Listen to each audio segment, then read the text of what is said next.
गांव के सम्मानित जो लोग हैं और जो भी साथी हैं और यहाँ पर जो भी बच्चे बैठे हैं, इन सभी की बताना चाहता हूँ कि हमारा जो देश स्वतंत्र हुआ 15 अगस्त 1947 को, लेकिन हमारा संविधान अपना नहीं था। हमारा संविधान बन के तैयार हुआ 26 नवंबर 1949 को, लेकिन लागू 26 जनवरी यानी आज ही के दिन 26 जनवरी 1950 को लागू होता है।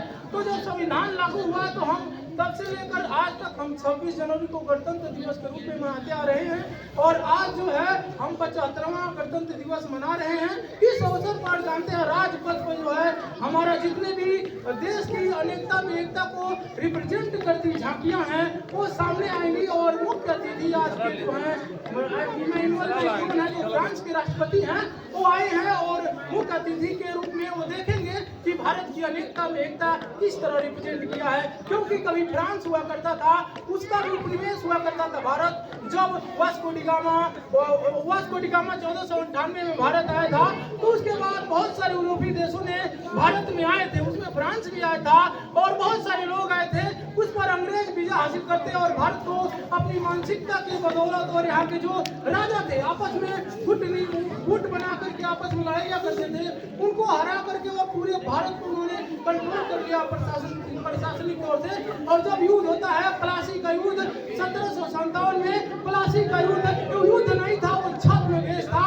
क्योंकि जो सिराजदौला था उसके जो मीर कासिम का पहले ही उसके सेनापति फोड़ लिए गए थे। तो आज भी देखा जाता है तरह तरह की पीठ पीछे बुराइयां जो करते हैं वही मानसिकता के लोग उस समय भी थे, वही इसी का फायदा उठा करके अंग्रेज हमारे देश को 200 वर्षों तक गुलाम रखा। और इतना ही नहीं, जैसे प्लासी का युद्ध होता है, प्लासी युद्ध के बाद उन्होंने बक्सर का युद्ध किया।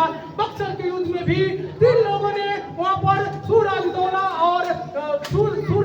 मीर कासिम फिर मिल करके अंग्रेजों के खिलाफ लड़े थे, लेकिन वहां भी अंग्रेज जीत जाते हैं। यानी अपने देश की जो 2 लड़ाइयां हैं, प्लासी का युद्ध जो 1757 में हुआ था और बक्सर का युद्ध 1764 में हुआ था, 2 लड़ाइयों की हार ने भारत को अंग्रेजों के अधीन नतमस्तक हो गया। क्योंकि वहां के जो राजा थे वो राजा क्या करते, अंग्रेजों की गुलामी करते थे और अपने ही देश के पीठ पीछे बुराइयां करते थे।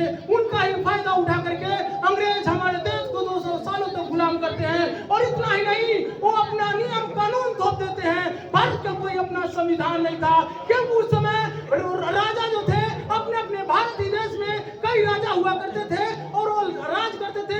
एक राजा का जो नियम कानून था वो अलग अलग हुआ करता था। तो इसी भारत में अलग अलग राज्यों का अलग अलग राजा का अलग अलग रूल अलग अलग कानून हुआ करता था। तो अंग्रेजों ने उसका फायदा उठाया और पूरे भारत को उन्होंने कंट्रोल किया और 1935 को वो अधिनियम लाते हैं और वो अधिनियम भारत पर लागू कर देते हैं। और आज देखेंगे जब भारत के युवाओं ने, आप जैसे होनहार युवाओं ने अपने मातृभाषा अपनी मातृभूमि से इतना प्रेम किया और इतना स्नेह किया, उन्होंने अपने ना जाने कितने आप जैसे युवाओं ने इस ईंट के नींव में समाहित हो गए यानी भारत की स्वतंत्रता के लिए। भारत क्योंकि उस समय जानते हैं अंग्रेज कितना शोषण करते थे, उनका अपना नियम अपना कानून था, अंधी कानून था, भारतीयों को सुना नहीं जाता था।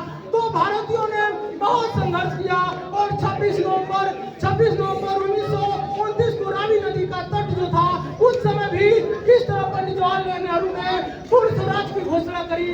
उसके बाद 26 जनवरी 1930 को भी रावी नदी का तट था, लाहौर का वो तट था, वहां पर भी लोगों ने सबसे पहले पूर्ण स्वराज को उन्होंने मांग करी। और यही कारण था कि जो हमारा संविधान 19 जनवरी हमारा जो संविधान था 1949 वाली 26 नवंबर 1949 को बनकर तैयार होता है, लेकिन लागू 2 महीने बाद क्यों किया जाता है 26 जनवरी को? क्योंकि ये ऐतिहासिक था। 20 वर्ष पहले जो 26 जनवरी 1930 को जो डेट था उस डेट को वैल्यू को रखने के लिए 26 जनवरी का वेट किया गया, 2 महीने का वेट किया गया और फिर 26 जनवरी 1950 को संविधान को पूरे भारत में लागू कर दिया गया। तब से हम प्रत्येक 26 जनवरी को गणतंत्र दिवस मनाते हैं और 75वां गणतंत्र दिवस के अवसर पर सभी लोग जगह जगह मना रहे हैं। तो क्या गणतंत्र दिवस केवल आज के दिन इम्पोर्टेंट नहीं, गणतंत्र का मतलब है प्रत्येक नागरिक देश का जब तक रहे अपने देश के प्रति सच्ची श्रद्धा और प्रेम भावना रखे। जब आए भारत की एकता और अखंडता की, वहां पर इस बात को महसूस कीजिए कि हम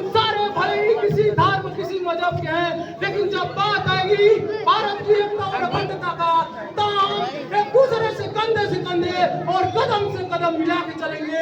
यकीन मानिए, भारत में अनेकता की एकता, अनेकता में एकता की इतनी बड़ी ताकत है, वो दुनिया भी लोहा मानती है। क्योंकि अंग्रेज नहीं मानते थे कि भारत में इतने मजहब, इतने जातियां लोग रहता है, आपस में बच के रह पाएंगे। लेकिन भारत ने उस बात को मैसेज दिया। जब अंग्रेज भारत का बंटवारा कर रहे थे, वो भी सोच रहे थे भारत को कई टुकड़ों में बट जाएगा, क्योंकि भारत में विभिन्न जातियों, विभिन्न धर्मों के लोग हैं, आपस में बच के कैसे रहेंगे।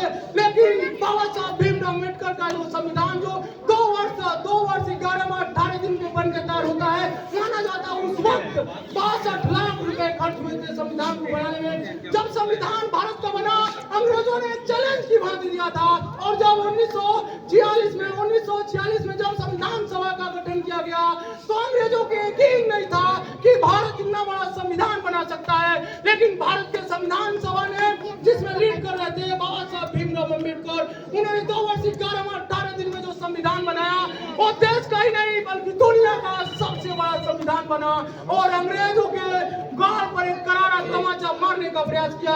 आज भी हम अपने संविधान को मानते हैं, और एक पूरा अखंड भारत को एक संविधान जो है आज भी हम फॉलो करते हैं, और एक गणतंत्र का एक पहचान है। इसीलिए कहा जाता है गणतंत्र का जो पहचान हो, वो केवल आज ही के दिन नहीं होना चाहिए।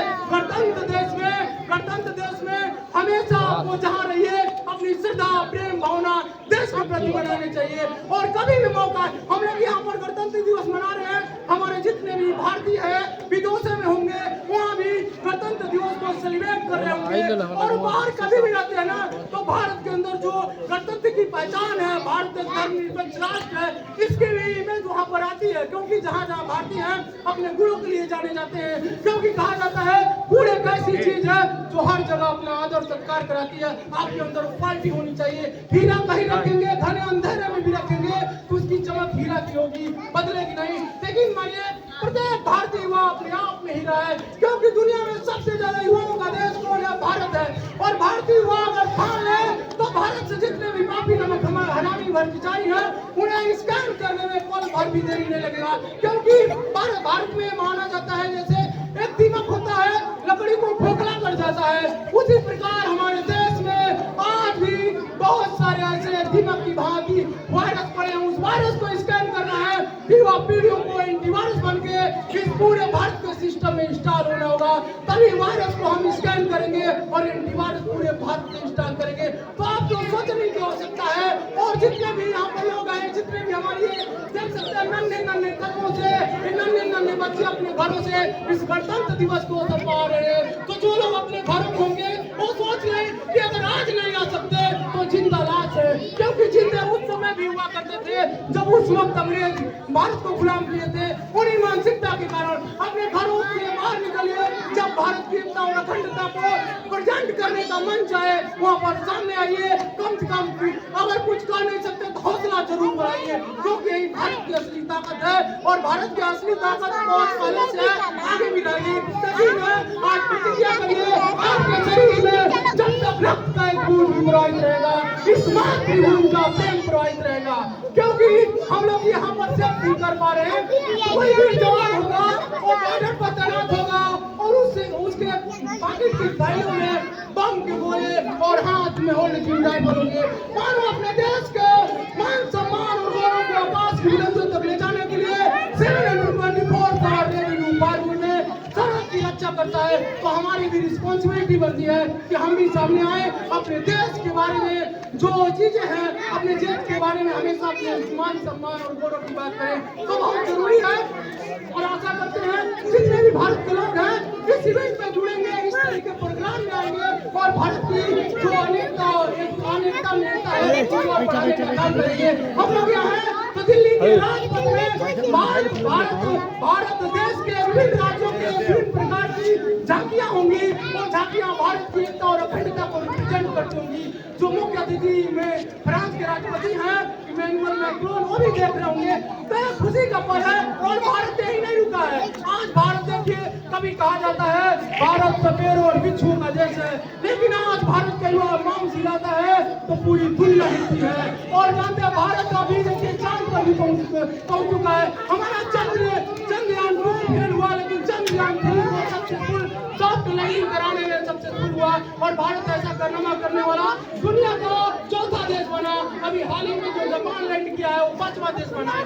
तो भारत समुद्र की गहराइयों से लेकर आकाश की बुलंदियां छू रहा है। जरूरत है अपने देश के युवाओं को एक साथ कंधे से कंधे और कदम से कदम मिला करके हमें भारत के मान सम्मान और गौरव को आकाश की बुलंदियों तक ले जाने की। और देखिए हमारे गांव में जो प्राइमरी पाठशाला खुला है, जानते हैं प्राइमरी पाठशाला, यहाँ पर परम पूज्य जदड़ी गुरुजन आते हैं, नन्हे बच्चों को यहाँ पर पढ़ाते हैं। कहा जाता है ज्ञान वो पंख है जो सदैव स्वर्ग की ओर उड़ान भरता है। तो आपको जरूरी है कि ये गांव में जो विद्यालय खुला है, आप लोगों की रिस्पॉन्सिबिलिटी आए और यहाँ परम पूज्य जदड़ी गुरुजनों का सम्मान करें, क्योंकि जरूरी है। क्योंकि गुरु जो है दीपक की भांति होता है जो स्वयं जल करके दूसरों को प्रकाश देते रहते हैं। तो ये जो दूसरों को प्रकाश दे रहे हैं, ठीक मानिए, जिनको ये ज्ञान दे रहे हैं, आगे चलकर अपने देश का भविष्य बंदों पर टिका होगा। और जब इस बंदों पर टिका होगा, ये भविष्य सही चल रहा होगा, तो सोचिए हमारे देश का भविष्य कहाँ जाएगा। तो जरूरत है हमें जो देश में असली देखिए योद्धा जो है हमारे देश को फ्यूचर को आगे ले जाएंगे। परम पूज्य जदड़ी गुरुजन है, किसान है, जवान है और देश के तमाम जनता है जो अपने देश के लिए कार्य कर रही है, अपने देश के मान सम्मान और गौरव के लिए काम कर रहे हैं। मैं अपने भाषण के विराम देता हूँ और इसी के साथ जय हिंद। धन्यवाद बच्चों को सुबह देने के लिए। इसी क्रम में छोटे बच्चों से चाहेंगे कि एक बच्चे जो है जिनका नाम हम बोलेंगे आ करके कविता और गीत सुनाएंगे। समर